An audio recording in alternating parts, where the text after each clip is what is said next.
मित्रों नमस्कार। भारत माता की जय, वंदे मातरम, जय श्री राम। मित्रों मैं दिलीप पांडे, स्वागत है आपका मेरे YouTube चैनल में। मित्रों पाकिस्तान और चीन में और ख़ासकर दुनिया के अंदर तो लोग हैरान हैं और पाकिस्तान और चीन में काफ़ी हड़कंप सा मचा हुआ है। वहाँ के डिफेंस एक्सपर्ट, वहाँ के अखबारों में, वहाँ के टीवी न्यूज़ चैनल्स पर बड़ी बहस हो रही है। एक नाम की बड़ी चर्चा है, सूर्या रडार। और हमारे यहाँ तो बड़ा ही साधारण सा नाम कहते हैं कि सूर्या की तो ट्यूबलाइट आती थी। लेकिन सूर्या की चर्चा आखिर इन देशों में इतनी क्यों हो रही है, उसकी वजह क्या है, इस पर आज हम चर्चा करेंगे। और इसके पहले हमारी आपसे एक छोटी सी एक रिक्वेस्ट है, और वो ये है कि आप ज़रूर हमारे इस यूट्यूब चैनल को सब्सक्राइब कीजिए। पहली बार आए हैं तो नोटिफिकेशन बेल के आइकन को ज़रूर यहाँ पर प्रेस कीजिएगा।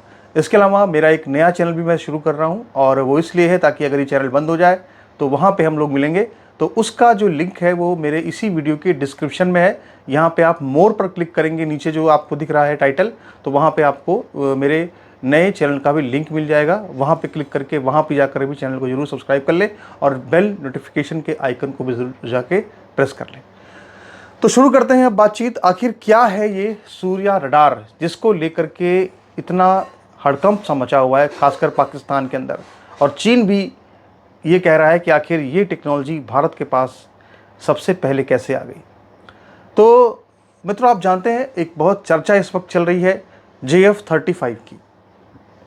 पाकिस्तान जो कि ऑपरेशन सिंदूर में बहुत बुरी तरह से मार खा चुका है, और तरह तरह की रिपोर्ट्स आ रही है। कोई ये कह रहा है कि 5 साल तक उनकी जो एयरफोर्स है उठ नहीं पाएगी। कोई कह रहा है कि इतना लंबा झटका लगा है कि शायद इससे उभरने में कई साल लग जाएं। बहुत सारी बातें हो रही हैं, और इससे उभरने के लिए पाकिस्तान की एयरफोर्स ने एक दांव चला, और वो दांव ये चला कि चीन जो कि उसको J-35 लड़ाकू विमान बाद में दे रहा था, जो कि 5th जनरेशन का लड़ाकू विमान है, ऐसा दावा चीन करता है। तो उस लड़ाकू विमान को अब पाकिस्तान को अगस्त के महीने में J-35 को चीन पाकिस्तान को देने जा रहा है, जल्दी देने जा रहा है। और वो इसलिए देने जा रहा है क्योंकि पाकिस्तान एक लड़ाई की तैयारी कर रहा है। बारिश के पहले ये जो सिंधु जल समझौता है, इसमें कुछ बदलाव कराने के लिए भारत के ऊपर एक भीषण हमला पाकिस्तान कभी भी कर सकता है। उसकी तैयारी में पाकिस्तान अभी से लग गया है। लेकिन उसकी तैयारियों को बड़ा झटका लगा है जब से उसने ये समाचार सुना है कि सूर्या एंटी स्टेल्थ रडार मार्च 2025 में वायुसेना में शामिल हो चुका है। उसकी 1 यूनिट वायुसेना में शामिल हो चुकी है, और 5 या 6 यूनिट जल्दी ही वायुसेना में शामिल होने जा रही है। अब पाकिस्तान को यह समझ में नहीं आ रहा है कि आखिर ये एंटी स्टेल्थ रडार जो है ये अब क्या करने वाला है, क्योंकि भारत आमतौर पर कभी इस तरह के दावे करता नहीं है। हालांकि जो अभी एरो इंडिया की जो 2025 में जो पूरी प्रदर्शनी हुई थी, या जो एक पूरे हमारे हथियारों को, साजो सामान को दिखाया गया था पूरी दुनिया के अंदर भारत के, उसमें मेड इन इंडिया भी है, उसमें आत्मनिर्भर भारत का भी बहुत से हथियार थे।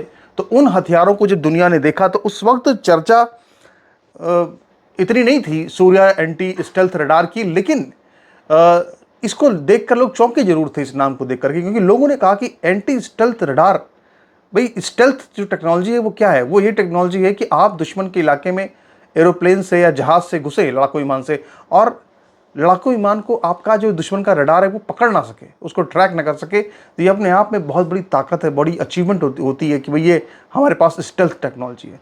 अब अगर सूर्या रडार आ गया, और वो मात्र बताइए 200 करोड़ रुपए की डील हुई है। आप सोचिए कि 200 करोड़ की डील यानी कि 50-60 करोड़ का एक यूनिट होगा।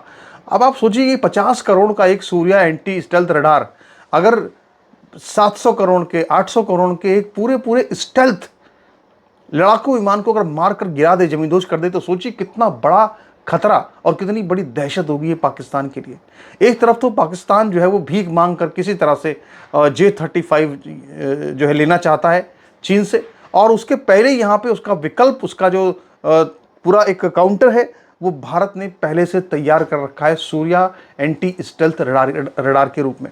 और बाकायदा इसको हमारी वायुसेना ने एरो इंडिया 2025 में पूरी दुनिया को दिखाया, और हमारी जो हथियार हैं, हमारे हथियारों को दुनिया को इसलिए भी दिखाया जा रहा है इस समय हमारी सरकार द्वारा कि दुनिया में हमारा डिफेंस मार्केट बढ़े, लोग जाने कि हमारे पास कितने तरह के साजो सामान और हथियार है। कई बार मित्रों मैंने सुना था कि हमारे जो बड़े सीनियर लोग थे वो कहते थे कि भारत के पास ऐसे बहुत सारे हथियार हैं जिनके बारे में दुनिया को अभी उतना पता नहीं है, भारत ने हथियारों को छुपा कर भी रखा हुआ है। तो वो चीज़ हमको आज यहाँ पर नज़र आ रही है कि वाकई में भारत के पास ऐसी टेक्नोलॉजी भी है कि जो स्टेल्थ विमान को भी, अगर कोई लड़ाकू विमान स्टेल्थ है, उसको भी मार सकती है। तो आखिर सूर्या एंटी स्टेल्थ रडार में ऐसा है क्या, इसको भी समझना जरूरी है। लेकिन इसको आप तब समझ पाएंगे जब आप रडार, जब आप स्टेल्थ टेक्नोलॉजी को समझ पाएंगे। आखिर स्टेल्थ टेक्नोलॉजी होती क्या है। देखिए बहुत सीधी सी बात यह है कि जो 5th जनरेशन के 4th जनरेशन के जो लड़ाकू विमान है उनमें ऐसी काबिलियत है कि वो रडार से बच जाते हैं। अब वो रडार से बचते कैसे हैं? मान लीजिए कि दुश्मन के इलाके में जब वो जाते हैं तो जो दुश्मन का रडार होता है वो अपनी तरंगे जो है फेंकता रहता है पूरे एक आसमान में, वायुमंडल में। तो उसकी जो तरंगे होती हैं, जब वो तरंगे आसमान में किसी ऑब्जेक्ट से जाकर भिड़ती हैं और लौट के परावर्तित होकर वापस आती हैं, तो उसका निशान जो है वो रडार पर बन जाता है कि भाई यहाँ पे कुछ चीज़ है, कि एक गोला सा दिखता है कि यहाँ पर एक विमान है। अब इसमें क्या होता है कि इसका जो आकार होता है, स्टेल्थ विमान का जो डिजाइन होता है, इसके सरफेस पर जिस तरह की धातु लगी होती है, जिस तरह की वहाँ पेंटिंग होती है, खास तरह की पेंटिंग होती है, वो क्या करती है कि जो रडार से आने वाली तरंगें होती हैं उनको अवशोषित कर लेती है या उनको परावर्तित कर देती है। जैसे मान लीजिए कि ये आपका कोई प्लेन है, यहाँ से कोई रडार की तरंग आई तो उससे ऐसे लड़ करके वो वापस नहीं लौटी, बल्कि वो ऐसे गई मान लीजिए और ऐसे चली गई, यानी कि उसने परावर्तन कर लिया। तो उसने वो निशान नहीं छोड़ा रडार के ऊपर कि वो देख नहीं पाए कि भाई क्या है। जब ये हो जाता है, परावर्तन हो जाता है रेडियो तरंगों का, तो उसे कहते हैं स्टेल्थ, यानी कि वो रडार में आता ही नहीं है।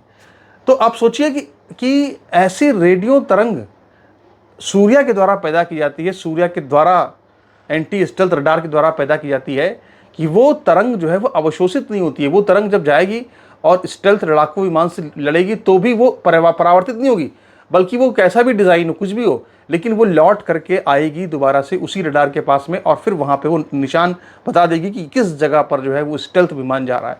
ये अपने आप में बहुत बड़ी टेक्नोलॉजी है और इसके लिए जो है क्या कहते हैं कि हमें अपने जो भारत सरकार की तमाम जो सुरक्षा एजेंसियां हैं, ये कहें कि जो हथियार निर्माण करने वाली जो DRDO है, इन सबको हमें एक धन्यवाद देना चाहिए कि इन्होंने वाकई में एक बड़ा काम करके दिखाया है। और जो हमारी बहुत से प्राइवेट, इसमें जो प्राइवेट सेक्टर्स इसमें इन्वॉल्व कहा जा रहा है, ये जो पूरी रडार है ये प्राइवेट सेक्टर के द्वारा बनाया गया रडार है, तो हमें बहुत प्रशंसा करनी चाहिए उनकी कि वो बहुत ज़बरदस्त काम उन्होंने करके दिखा दिया है।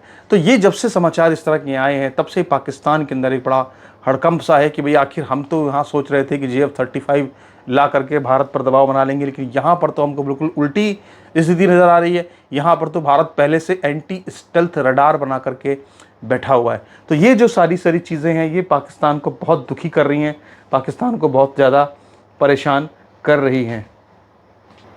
तो मित्रों इसके अलावा एक ANI की रिपोर्ट की बहुत चर्चा हो रही है। ANI की चर्चा अभी इसलिए भी हो रही थी बहुत ज़्यादा कि वो लोगों को कॉपीराइट भेज रहे थे। एक ANI ने अपनी कोई एक रिपोर्ट जारी की है, कई जो वरिष्ठ अधिकारी हैं एयरफोर्स के उनसे बात करके, और ये कहा है कि पाकिस्तान की जो वायुसेना है वो 5 साल तक इस झटके से उभर नहीं पाएगी जो झटका ऑपरेशन सिंदूर में भारत ने उसको दिया है। लेकिन मुझे लगता है कि मैंने भी कई बड़े जो एयरफोर्स के अधिकारी रहे हैं उनके मैंने इंटरव्यू को सुना है, और उसमें रिटायर्ड भदौरिया साहब भी हैं, और वो ये कह रहे हैं कि ऐसा नहीं है कि पाकिस्तान को इतना टाइम लगेगा, पाकिस्तान 2-3 महीने में सब कुछ कवर अप कर लेगा और सब चीज़ों को ठीक कर लेगा और अपनी वायुसेना को दोबारा से खड़ा कर लेगा। तो जो उसका विमानों का नुकसान हुआ है, जो उसके 13 एयरक्राफ्ट बर्बाद हुए हैं, उसकी तो जाहिर तौर पर कि जो क्षतिपूर्ति है वो नहीं हो पाएगी इतनी जल्दी, और उसके लिए भी अगर वो J-35 मंगा लेगा तो क्षतिपूर्ति भी हो सकती है। लेकिन इतना लंबा समय जो बताया जा रहा है कि नहीं साहब 5 साल तक खड़ी नहीं हो पाएगी, ये बात मैं बिल्कुल भी नहीं मान सकता। 3-4 महीने में एयरफोर्स पाकिस्तान की लड़ने लायक तैयार हो जाएगी, आप देखिएगा, और हमको उसके लिए तैयारी करनी चाहिए। नमस्कार।